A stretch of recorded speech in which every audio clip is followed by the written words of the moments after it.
Bowring ಆಸ್ಪತ್ರೆಗೆ ಸಿದ್ದರಾಮಯ್ಯ ಭೇಟಿ, ಗಾಯಾಳುಗಳ ಆರೋಗ್ಯ ವಿಚಾರಿಸಿದ ಸಿಎಂ. ಬಿಜೆಪಿಯಿಂದಲೂ ಆಸ್ಪತ್ರೆ ಭೇಟಿ, ಆರೋಗ್ಯ ವಿಚಾರ.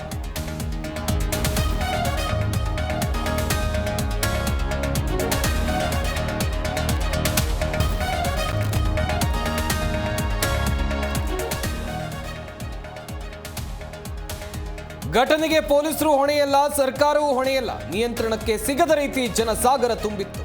ದುರಂತದ ಬಗ್ಗೆ ಡಿಸಿಎಂ ಡಿಕೆಶಿ ಹೇಳಿಕೆ.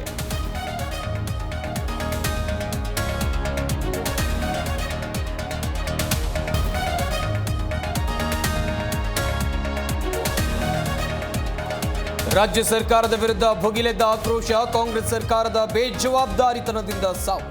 ಕಾಂಗ್ರೆಸ್ ವಿರುದ್ಧ ಕೇಸರಿ ಕಲಿಗಳ ಬಾಕಿ.